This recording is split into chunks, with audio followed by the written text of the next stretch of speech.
नमस्कार दोस्तों, स्वागत है आप सभी का आज के मुख्य समाचार के इस वीडियो में, जहां हम आपके लिए हर दिन लेकर आते हैं देश और दुनिया की तमाम बड़ी खबरें। एक एक करके सभी बड़ी खबरों के बारे में आपको सटीक जानकारी देंगे। बस आप इस वीडियो के साथ अंत तक बने रहें। साथ ही आपसे एक छोटी सी रिक्वेस्ट है कि मुझे इस वीडियो को बनाने में बहुत मेहनत लगती है, तो इस मेहनत के लिए वीडियो पर एक लाइक जरूर कीजिएगा। साथ ही वीडियो के नीचे दिखे इस लाल बटन को दबाकर चैनल को सब्सक्राइब कीजिए और इस घंटी को भी दबाइए ताकि आपको दिन भर की बड़ी खबरों की जानकारी लगातार मिलती रहे।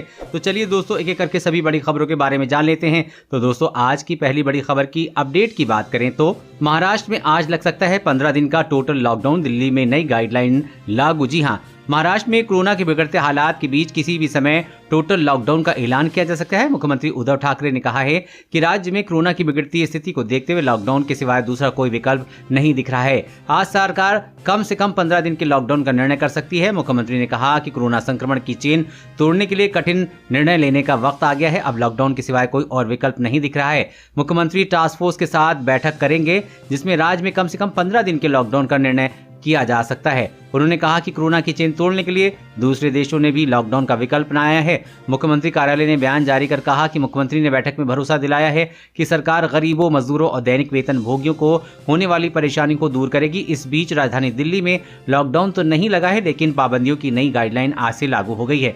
सुबह से दिल्ली पुलिस लोगों से नियमों का पालन करने का अनुरोध कर रही है। अधिकांश सार्वजनिक समारोह पर प्रतिबंध लगा दिया गया है। रेस्टोरेंट, सिनेमाघरों, सार्वजनिक परिवहन और शादी एवं अंतिम संस्कार जैसे समारोह में लोगों की उपस्थिति की सीमा निर्धारित की गई है। दिल्ली आपदा प्रबंधन प्राधिकरण द्वारा जारी एक आदेश में कहा गया कि नए नियम रात्रि कर्फ्यू के साथ 30 अप्रैल तक लागू होंगे। प्राधिकरण ने दिल्ली में सभी सामाजिक, राजनीतिक, खेल, मनोरंजन, शैक्षणिक, सांस्कृतिक और धार्मिक समारोह पर प्रतिबंध लगा दिया है। इसके अलावा देश के 10 राज्यों में भी सख्ती बढ़ाने का आदेश दिए गए हैं। वैसे दोस्तों, कोरोना को रोकने के लिए पूरे देश में लॉकडाउन लगा देना चाहिए या नहीं, नीचे कमेंट करके जरूर बताइएगा। और अगली बड़ी खबर की बात करें तो इफ्को ने बढ़ाई खाद की कीमतें, किसानों की लागत बढ़ने की आशंका। जी हां, कोरोना के इस दौर में किसानों की लागत बढ़ने वाली है। हाल ही के दिनों में कच्चे माल की अंतर्राष्ट्रीय कीमतों में देश में फर्टिलाइजर के दामों में भारी बढ़ोतरी है। देश के सबसे बड़े उर्वरक निर्माता इफ्को ने गैर यूरिया उर्वरकों की कीमत में 58% तक बढ़ोतरी कर दी है।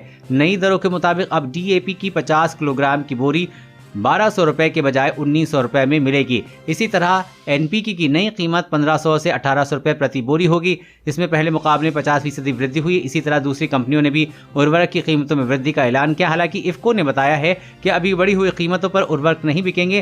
पहले 11.26 लाख टन उर्वरक पुरानी दरों पर बेचे जाएंगे। उन्होंने ये भी कहा कि इफ्को द्वारा तय की गई उर्वरकों की नई कीमतें अस्थायी हैं, लेकिन इसमें कोई दो राय नहीं है कि अंतर्राष्ट्रीय कच्चे माल की कीमतें तेजी से बढ़ रही हैं और इसलिए उर्वरक की कीमतों में भी वृद्धि को किसानों की जेब पर भारी असर पड़ने की आशंका है। डीजल की बड़ी कीमतों के चलते किसान पहले से ही भारी दबाव में हैं। अब खाद की नई कीमतें आगामी खरीफ सीजन में उसकी लागत दोगुनी हो सकती है। और अगली बड़ी खबर की बात करें तो फोन पे यूजर्स ध्यान दें, बस एक क्लिक और खाली हो जाएगा अकाउंट, सारे पैसे गायब, ऐसे रहें अलर्ट। जी हाँ, आज के तकनीकी युग में डिजिटल पेमेंट का चलन तेजी से बढ़ा है। गूगल पे, अमेजन पे, पेटीएम, फोन पे जैसे यूपीआई ऐप का खूब इस्तेमाल हो रहा है, लेकिन इनका इस्तेमाल करते वक्त आपको बहुत ही सावधान रहने की जरूरत है। बस एक कॉल और आपका बैंक अकाउंट खाली हो जाएगा। आजकल ऐसी घटनाएं खूब हो रही, खासतौर पर फोन पे यूपीआई से लिंक नंबर वालों को झांसा दिया जा रहा है। इसको लेकर पुलिस ने अलर्ट किया है। पुलिस के मुताबिक साइबर क्रिमिनल आपको कॉल करेंगे और रिसीव करते ही खुद को फोन पे कस्टमर केयर कर्मचारी बताएंगे। इसके बाद कहेंगे कि आपको कैशलेस पेमेंट के एवज में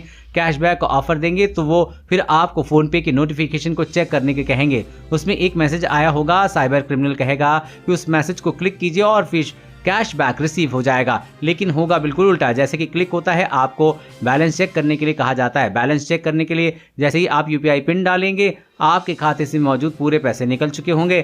कैसे रखें खुद को सेफ, तो जान लीजिए। कैशबैक के आए मैसेज पर क्लिक करने के बजाय अलर्ट हो जाएं। साइबर क्रिमिनल हमेशा रिक्वेस्ट मनी का मैसेज भेजते हैं। कभी भी फोन पर बात करते हुए किसी ऐप पर एक्टिविटी ना करें। आपको बातों में उलझाकर पैसे मिलने के बहाने ठगी करते हैं। कैशबैक ऑफर के लिए कोई भी कंपनी कॉल नहीं करती है। कोई भी कंपनी कैशबैक ऑफर का मैसेज या लिंक नहीं भेजती है। इसके बजाय कैशबैक हमेशा ऑटोमेटिक क्रेडिट हो जाता है। और अगली बड़ी खबर की बात करें तो सड़क मार्ग से भी लौटने लगे उत्तर प्रदेश और बिहार के कामगार। भरी आ रही ट्रेनें, जाने घर की वापसी की वजह। देश में कोरोना की दूसरी लहर से घबराए संकट के बीच महाराष्ट्र, गुजरात समेत कई राज्यों से बड़ी संख्या में कामगार उत्तर प्रदेश और बिहार लौट रहे हैं। उत्तर प्रदेश में कई रेलवे स्टेशनों पर ट्रेनों से बड़ी संख्या में लोग पहुंच रहे हैं। यानी कि यही नहीं, महाराष्ट्र से सटे मध्य प्रदेश के इलाकों से लोगों के सड़क मार्ग से भी लौटने की खबरें हैं। लोगों का कहना है कि ट्रेनें भरी होने के चलते श्रमिक वाहनों से घर लौट रहे। मायानगरी मुंबई से आने वाले ट्रेनें इन फुल हैं। महानगरों में कामगारों की वापसी के पीछे बड़ी वजह है कोरोना की दूसरी लहर के कारण लगने वाला लॉकडाउन की आशंका को बताया जा रहा है। देश के कई राज्यों में जल्द ही संपूर्ण लॉकडाउन लगाया जा सकता है, जिसके चलते भारी संख्या में मजबूर घर लौट रहे हैं। और अगली बड़ी खबर की बात करें तो देश के खुदरा कारोबार 7 दिनों में 30% घटा, बाजार में लोगों की मौजूदगी हुई आधी। जी हां, कोरोना वायरस की दूसरी लहर का देश में खुदरा बाजार पे बुरा असर पड़ा है। देश में हर रोज लगातार बढ़ रहे कोविड-19 के मरीजों की संख्या में उपभोक्ताओं के मन में एक तरह का खौफ पैदा कर दिया है। ये बात confederation of all India traders यानी कि कैट ने कही है। कैट के मुताबिक नाइट कर्फ्यू, अधिक लॉकडाउन और पूरे कदम उठाने से खुदरा कारोबार पर काफी असर हुआ है। महाराष्ट्र, पंजाब, उत्तर प्रदेश, छत्तीसगढ़, झारखंड, दिल्ली, गुजरात, राजस्थान, मध्य प्रदेश सहित दूसरे राज्यों के व्यापारियों में बातचीत के आधार पर कही जा रही है। इसमें कैट का कहना है कि पिछले एक सप्ताह में देश में अलग अलग राज्यों में खुदरा व्यापार में 30% की कमी आई है। इसी तरह नाइट कर्फ्यू के चलते एक राज्य से दूसरे राज्य में जाने वाले माल की कम ढुलाई होने से करीब 15 से 20% के व्यापार की गिरावट थोक व्यापार में आई है। बाजारों में उपभोक्ताओं का आना जाना करीब 50% कम हो गया है। खबर के मुताबिक करीब सारे देश में दिन में मालवाहक वाहनों के प्रवेश पर बैन है, जो रात 9 बजे से खुलता है, लेकिन अब तक लगातार राज्यों में नाइट कर्फ्यू लग जाता है। इसलिए थोक माल की आवाजाही पर भी 15 से 20% की कमी आई है। और अगली बड़ी खबर की बात करें तो अब गाड़ी चालान कटने पर नहीं देने होंगे पैसे, जानिए नया ट्रैफिक नियम। जी हाँ, वाहन चालकों के लिए अब अच्छी खबर है। अब अगर ट्रैफिक पुलिस ने चालान काट दिया है तो पैसे नहीं देने होंगे। ट्रैफिक नियमों का पालन करना जरूरी है। नए मोटर व्हीकल्स के मुताबिक RC, insurance certificate, pollution, driving licence और परमिट सर्टिफिकेट नहीं दिखाने पर जुर्म का प्रावधान है। अगर पुलिस को डॉक्यूमेंट तत्काल नहीं दिखाने पर अब चालान कट जाए तो उसे अदालत में जाकर रद्द करवा सकते हैं। ऐसे में चालकों को जुर्माने की रकम देनी नहीं होगी। नए मोटर व्हीकल एक्ट की धारा 139 के मुताबिक वाहन चालक के पास डॉक्यूमेंट पेश के लिए 15 दिन का समय होता है। ट्रैफिक पुलिस तत्काल चालान नहीं काट सकती। अगर ट्रैफिक पुलिस चालान काटती है तो जरूर नहीं है कि चालान भरना ही होगा। ट्रैफिक पुलिस के चालान को कोर्ट में चुनौती दी जा सकती है। नियमों के अनुसार 4 साल से ज्यादा आयु का बच्चा तीसरी सवारी माना जाएगा। मोटर वाहन अधिनियम की धारा 1941 के मुताबिक इस नियम का उल्लंघन करने पर 1000 रुपए का जुर्माना लगता है।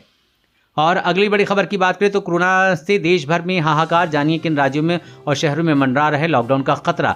जी हां, कोरोना वायरस की दूसरी लहर के देश भर में हाहाकार मचा है। हर दिन रिकॉर्ड संख्या में कोरोना के मरीज मिल रहे हैं। पिछले 24 घंटे के दौरान 1.5 लाख से ज्यादा नए केस सामने आए हैं। ऐसे में देश के कई हिस्सों में लॉकडाउन लगाने के लेकर अटकलें तेज हो गई। पिछले हफ्ते मुख्यमंत्रियों के साथ बैठक के दौरान प्रधानमंत्री नरेंद्र मोदी ने कहा था कि देश को फिलहाल संपूर्ण लॉकडाउन की जरूरत नहीं है, लेकिन हालात तेजी से बिगड़ रहे हैं। कई राज्यों में कोरोना की रफ्तार बेकाबू हो गई है, लिहाजा राज्य सरकारें पाबंदियां लगाने के लिए मजबूर हो सकी हैं।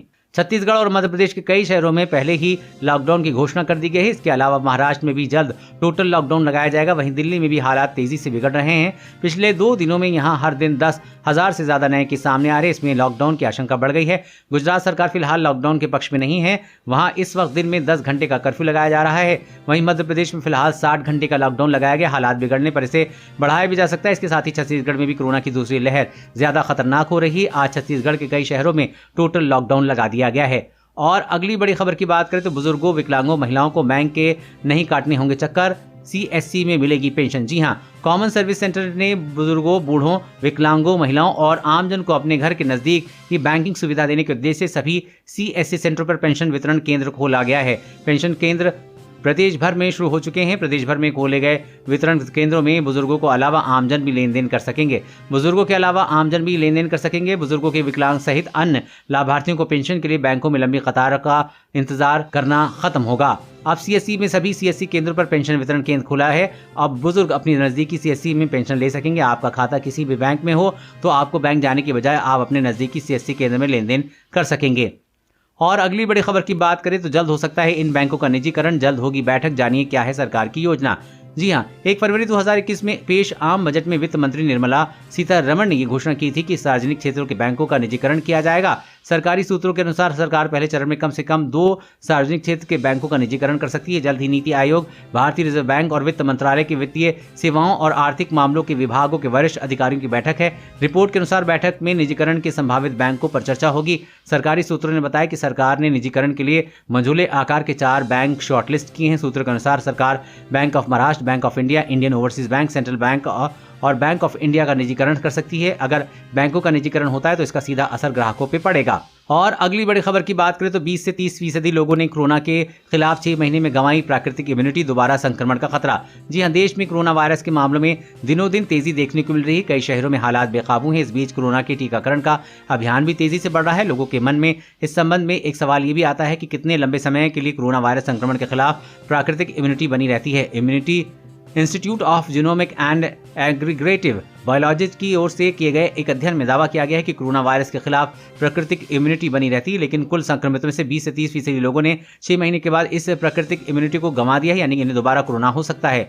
दोस्तों, आज की खबरों में बस इतना ही। इसी तरह हर रोज काम की खबरें जानने के लिए आप हमेशा हमारे साथ जुड़े रहें। हमारे साथ जुड़ने के लिए वीडियो के नीचे दिए गए इस लाल बटन को दबाएं और साथ ही इस घंटी को भी दबाइए ताकि आपको हर खबर की सटीक जानकारी मिल सके। जय हिंद।